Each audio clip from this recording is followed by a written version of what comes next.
राजा जनक का अपने भाई कुशध्वज को साकास्य नगरी से बुलवाना।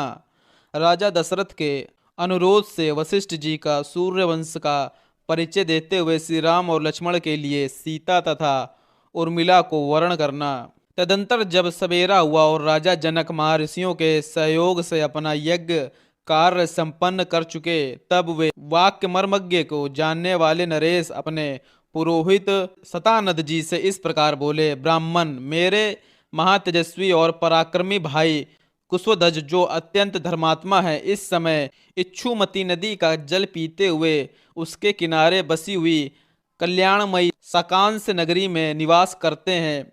उसके चारों ओर के परकोटी की रक्षा के लिए शत्रुओं के निवारण में समर्थ बड़े बड़े यंत्र लगाए गए हैं। वे पूरी पुष्पक विमान के समान विस्तृत तथा पुण्य से उपलब्ध होने वाले स्वर्गलोक के सदृश सुंदर है। वहां रहने वाले अपने भाइयों को इस शुभ अवसर में मैं यहाँ उपस्थित देखना चाहता हूँ, क्योंकि मेरी दृष्टि में वे मेरे इस यज्ञ के संरक्षक हैं। महातेजस्वी कुशध्वज भी मेरे साथ श्री सीता राम के विवाह संबंधी इस मंगल समारोह का सुख उठाएंगे। राजा के इस प्रकार कहने पर सतानद जी ने समीप कुछ धीर स्वभाव के पुरुष आए और राजा जनक ने उन्हें पूर्वोक्त आदेश सुनाया।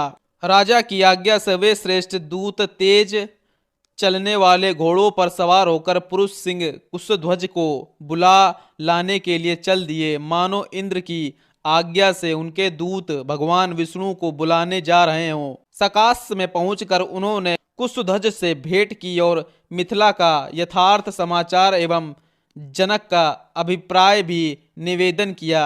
उन महावेगशाली श्रेष्ठ दूतों के मुख से मिथिला का सारा वृतांत सुनकर राजा कुशध्वज महाराज जनक की आज्ञा के अनुसार मिथिला में आए। वहां उन्होंने धर्मवत्सल महात्मा जनक का दर्शन किया। फिर सतानद जी तथा अत्यंत धार्मिक जनों को प्रणाम करके वे राजा के योग्य परम दिव्य सिंहासन पर विराजमान हुए।